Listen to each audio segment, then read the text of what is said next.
அனைவருக்கும் தமிழ் வணக்கம். இளையராஜா அவருடைய பிறந்தநாள் இன்னைக்கு. ஸோ 2 வருஷம் நான் அவரை மீட் பண்ணி ஃபோட்டோ எடுக்கலாம்னு போய் ஏமாந்தது போக 3வது வருஷம் வந்து நான் போகலான்னு சொல்லிட்டு இந்த வாட்டி போனேன். அதுவும் ரொம்ப அட்வான்ஸாக போனேன். காலைல 6:45 ஃபோட்டோ எடுத்தோமான்னு கேட்டிங்கன்னா, இந்த ஓகே ஓகே படத்தில் சந்தானம் அவர் காமெடிக்கிற அந்த சொல்லுவாங்க பாருங்கள், பார்த்தா ஏதோ ரேஷன் கடையில் கிருஷ்ணா தீர்ந்து போச்சுடா, உனக்கு பின்னாடி வந்தவங்களாம் வாங்கிட்டு போயிட்டான்னு சொல்லுவாங்க பாரு, அந்த கதை தான் ஆச்சு. அதாவது காலையில் 6:45 வெயிட் பண்ண ஆரம்பித்தேன். கூட்ட நெரிசல் ஓவராக இருந்தது. இந்த ஃபேன்ஸ் வந்து இந்த தள்ளு முள்ளு ஒரு மாதிரி ரொம்ப ஓவராக போயிடுச்சு. அவரே வந்து டென்ஷன் ஆகிட்டு, இந்த மாதிரி வந்து எனக்கும் 1008 கமிட்மெண்ட் இருக்குது, நானும் இந்த மாதிரி வெளியே போகணும், நீங்கள் இந்த மாதிரி பண்ணிட்டு இருந்தீங்கன்னா நான் வந்து மொத்தமாக நான் கிளம்பிடுவேன் அப்படின்ற மாதிரி சொன்னார்.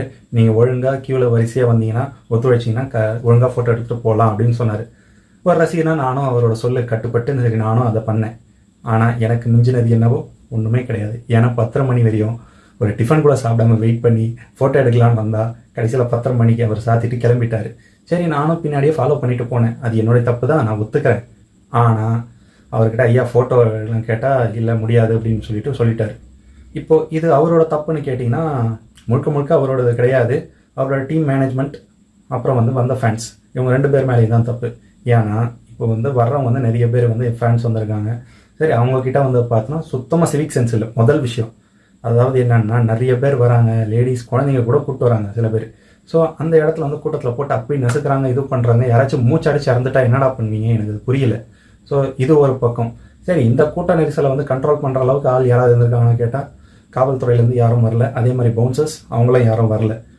சரி இதை மெயின்டைன் பண்ணுறதுக்கு ஒரு கயிறு மாதிரி ஏதாவது பேரிகேடு தான் இல்லை, அட்லீஸ்ட் ஒரு கயிறு மாதிரி ஏதாவது கொஞ்சம் போட்டு இது பண்ணியிருந்தா கூட இது பண்ணியிருந்துருக்கலாம். பட் ஆனால் அதுவும் பண்ணல. உள்ள கார் வேறு போகணும் வரணும், இந்த மாதிரி விஷயம்லாம் இருக்குது. ஸோ மொத்தத்தில் இன்றைக்கி நாள் மொத்தமாக ரூயின்டு, ஹாப்பினஸாக ரூயின்டு. ஆனால் நான் என்ன சொல்கிறதுன்னு தெரியலை. இதுக்கப்புறமா நீ வேறு யாராவது செலிப்ரிட்டியை யாராவது பார்க்க போவியாடா அப்படின்ற லெவலுக்கு என்னை ஃபீல் பண்ண வச்சுட்டாங்க. பட் நடந்தது. சரி எல்லாத்தையும் கடந்து போய் தானே ஆகணும். சரி இசைஞானி இல்லைன்னா என்ன, ஒரு இசை பாகவதர் சாய் அபியன்கரோட பாட்டை கேட்டு போகலாம் அப்படின்னு சொல்லிட்டு அக்செப்ட் பண்ணிட்டு போகிறது தான். அப்படி தான் போகணும். என்ன பண்ணுறது, அவரோட இசையை கேட்டு நம்ம வளர்ந்துட்டோம், அதுக்கு அடிமை ஆகிட்டோம். அவரோட பாட்டு இல்லாமல் இருக்க முடியாது. என்ன பண்ணுறது, அது பழகிட்டோம். மேலே இந்த மாதிரி விஷயம் தெரிஞ்சுக்கிட்டுச்சுன்னா மறக்காம நம்மளை ஃபாலோ பண்ணிவிட்டு சப்ஸ்கிரைப் பண்ணியும். மீண்டும் உங்களை அடுத்த வீடியோ சந்திக்கிறேன். நன்றி, வணக்கம்.